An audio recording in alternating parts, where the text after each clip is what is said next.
Now, when the Pharisees and some of the scribes who had come from Jerusalem gathered around him, they noticed that some of his disciples were eating with defiled hands. Now, that is, without washing them. For the Pharisees and all the Jews do not eat unless they thoroughly wash their hands, thus observing the tradition of the elders. And they do not eat anything from the market unless they wash it. And there are also many other traditions that they observe, and the washing of cups, pots, and bronze kettles. So the Pharisees and the scribes asked him, "Why do your disciples not live according to the tradition of the elders, but eat with defiled hands?" And he said to them, "Isaiah prophesied rightly about you, hypocrites, as it is written, 'This people honors me with their lips, but their hearts are far from me.'"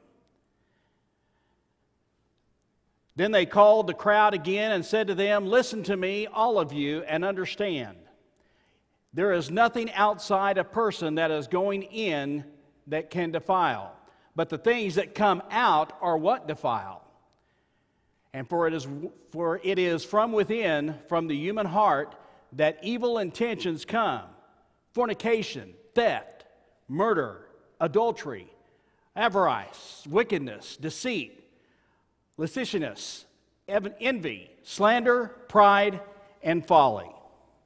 All of these evil things come from within, and they defile a person." The word of God for the people of God. Thanks be to God.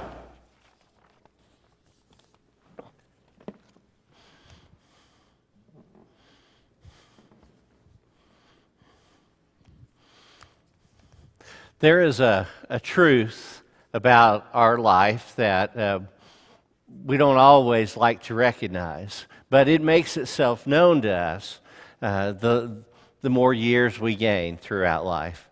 I am not the person I was when I was 25. I don't move as fast. It's a little slower to get around. I have been told by people who are older than myself that I'm only at the beginning of this stage, and that age begins to catch up to us, and that it's not always a fun process. I see many people with maturity of years, and I see people who I find quite remarkable, who over the course of their life have been able to create within themselves, through the work of God, such beautiful lives, and have a sense of purpose, and have given of themselves to people in many, many ways. And I find that to be quite beautiful. So there's another side of that. But there is a process of life that slows us down. I had a privilege several years ago while I was working at Emory University and in their development office. They would, the alumni officers would occasionally accompany an alumni group on one of their international trips. And it came up my turn, and whenever that turn came up, it was to go to Italy. And it was to northern Italy, the Italian Lake District, which is just right at the foot of the Alps. And then we also visited Milan. And while we were in Milan, we made a really special trip. We went to see Da Vinci's Last Supper. I know you all saw it just recently. And it's an amazing thing because it's in a very plain building. It's not, the Sistine Chapel. It's not an extraordinary place. In fact, the building was, it was the lunch hall. It was the dining room for the monastery that was there. And on one end of this big cafeteria, basically, you have, and it's just an A-frame and how it's built. On one end, you have this painting that had been painted. It was I can't even remember the scene that was there. But on the other end of it, Da Vinci had been commissioned to paint the Last Supper. And so you have Da Vinci's Last Supper at the end, and you think about through the years, monks and priests and people who came through and ate dinner, in essence, with the Last Supper. It was the place where they gathered, and it was as if they were communing with Jesus and whenever they broke the bread and shared with one another. The problem is, as beautiful as that painting was, it did not take long before it began to decay and to fall apart. And in fact, during World War II, during the bombings that were there, and maybe I'm just kind of surprised that as Americans we don't always know our history well enough, but they were talking about the bombings that took place in Italy, and one of the ladies in our group said, well, the Americans didn't bomb Italy, and the guide was pretty surprised and said, well, no, yes, they did, you know. And you know, she didn't want to think that we would do that, but it was war. It was war. And one of the bombs fell on that building. Fortunately, it took out a part in the middle, and it left Da Vinci's Last Supper still intact. But through the years, it's decayed quite a bit. And if you look up images of it, you will see that. That's been the process. So much so that when you go in, you can come in only in a small group. The area is kept under very tight control in terms of humidity and also in terms of light. Most of the time, the lights are off. But when you come in, the lights will be dimmed, and then they will light it and will come up for, I don't know, what was about 5 minutes maybe, and then they bring the lights back down, and then you have your time to leave. Even so, because it was painted with organic matter and paints, the process of decay has taken place, but even then, you still see the incredible beauty that's there and within. It reminds us that there is a part of life that naturally falls apart. That line, "Things fall apart," was taken from Yeats' poem, The Second Coming. And in it, he describes the nature and condition of our life, that there is a presence of sin, there is a presence of life that is in need of being repaired and restored, that things fall apart. We know from life that if there's something that's not put into use on a regular basis, that it will begin to fall apart and not be available or really ready to use when we want to use it. Just let your car sit for a few months and try go start it and see if the battery's ready to turn it over. There are things in life that will work toward a balance of low that will naturally take place. How many farms do you drive by and you see the old car that when they bought the new one, the old car was parked in the field and probably for a little while could have been driven again, but just with time it's taken over and no longer able to be serviced and used. Things fall apart. That phrase then became the title of a beautiful African novel written in 1959, beginning to tell the process of how things fall apart. We remember on Ash Wednesday, whenever we start the season of Lent, we come and we know that we're going to spend these 40 days looking introspectively into our lives. And we come to the front, and the ashes made from the palm branches of this previous year's celebration are put upon our forehead, and those words spoken, "From dust you came, and to dust you shall return." There's a part of our lives that is a natural cycle that we move through. As we move into this fall, the growth of the spring and the summer that sustained it, those leaves will begin to find their natural process of decay and falling to the earth and waiting for a time of renewal in the spring. This time of year, I love avocados. I love guacamole. I love every way you can possibly have avocados. But they're one of the most frustrating fruits or vegetables, whichever they are, I don't know. But because if you get them too quick, they're too hard, and it's not worth worth it. And if you wait too long, that's always the problem in our house.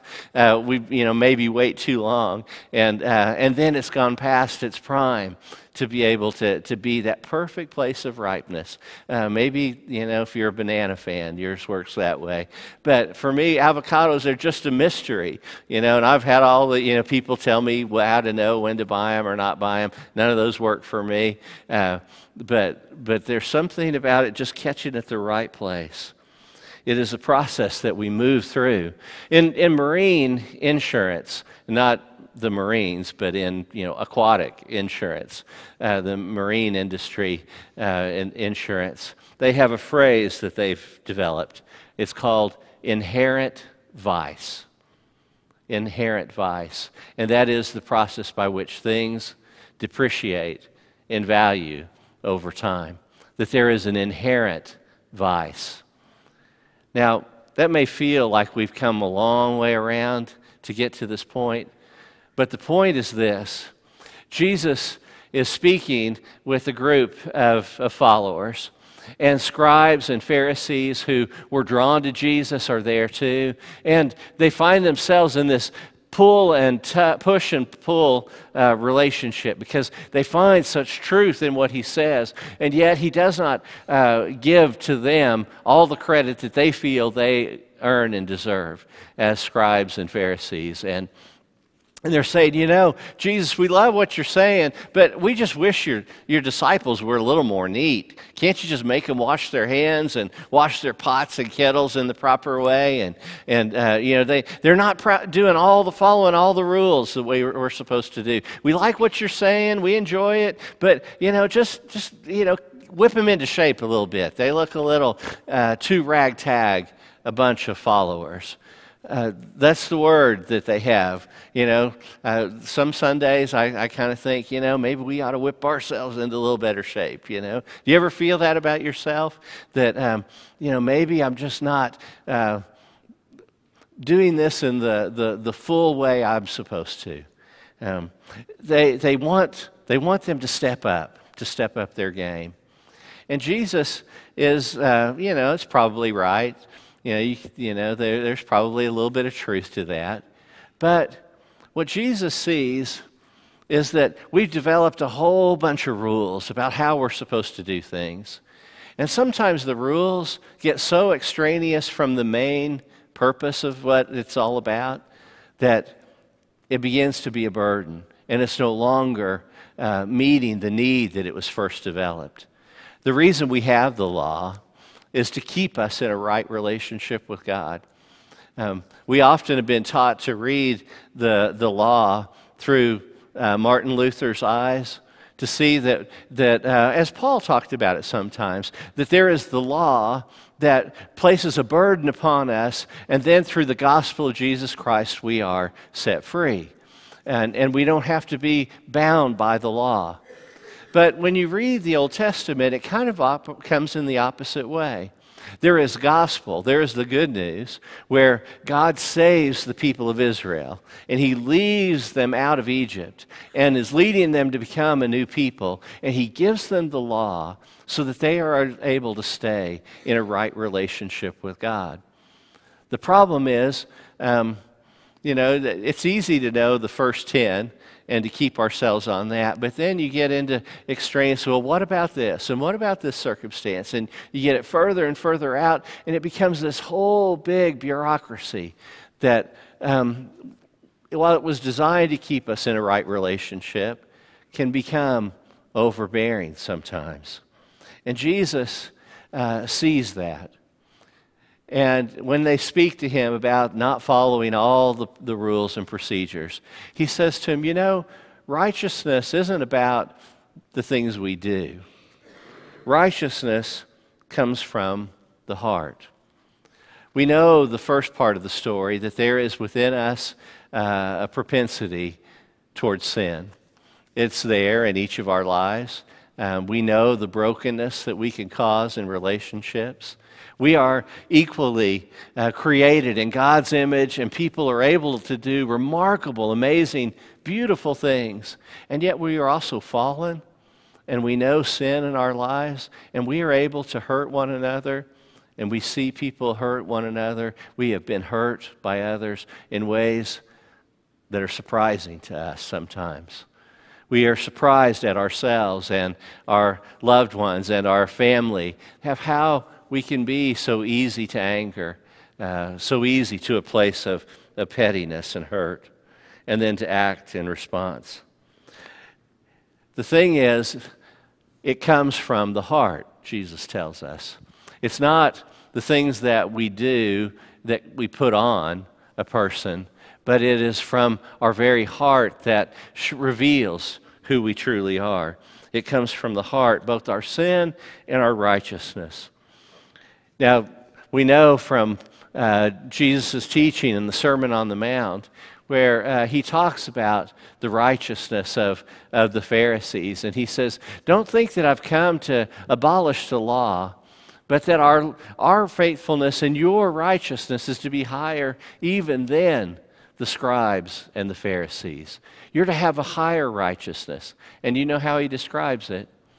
It's that, and he has several examples, that if a man commits adultery with a woman, he's committed adultery. But even if a man looks at a woman with the thought and lust, that it's as if he's committed adultery.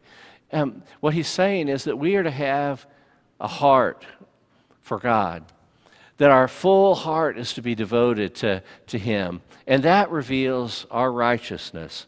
It reveals the people that we are. Righteousness is not about what we do, but it is about who we are at our very core and our nature. And so it is the heart of the matter. That, if we find ourselves in the first condition, can feel overwhelming. It can feel overwhelming to know that sometimes, because our hearts are not right always, and that if that's the situation, there's not a lot of hope for me. I'd like to tell people, Angie is the most wonderful, nicest person in the world that I know. She is just kind by nature. I'm not. It takes a lot of work for me to try to be the person God wants me to be. And it's because God has worked something in my life. For me, if it weren't for the second half of the story, I would be in a world of trouble. Because my heart has been made new. Through the gift of grace, through Jesus' coming, through the one who is teaching the story, he says that we are to have a new heart. And when we have God's place in our heart, then we are able to live out a new relationship with the world.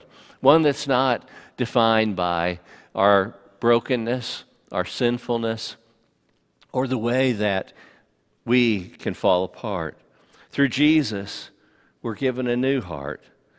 And at the heart is all about this grace and forgiveness. That our righteousness, that we would act and behave, we are called to do the right thing. We're always called to do the right thing. We never get to be free of that. And if you're coming to the James study, you'll hear that lesson very strong.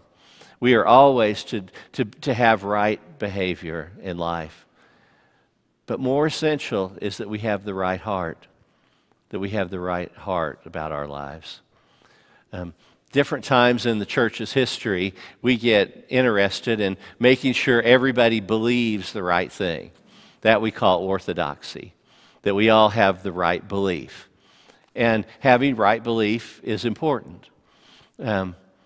Sometimes we get interested in making sure everybody has the right behavior. Everybody's doing the right thing. That we call orthopraxis or praxis. So like we're practicing it. And that we have the right practice or behavior in life.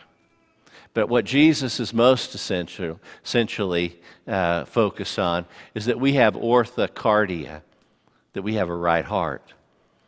That our hearts are in a right relationship with God and in a right relationship with our neighbor. And when we get that heart set right, when we know we'd be in such a world of trouble without God's grace, How in the world can we live with a judging attitude toward others? We just have to live with grace abounding in our life so that it abounds in the lives of others. And we share that love and that forgiveness with the world. Looks like a hard thing if it all relies upon us. Righteousness, achieving the law, holding right behavior, looks like an insurmountable mountain. But when we allow God's grace to fill our hearts, it overflows in a way that He just makes us new. And it's in that goodness that we are able to let our lives be full. I pray this week that you will let God break your heart of stone and give you a heart for love, a heart for forgiveness and care. Amen.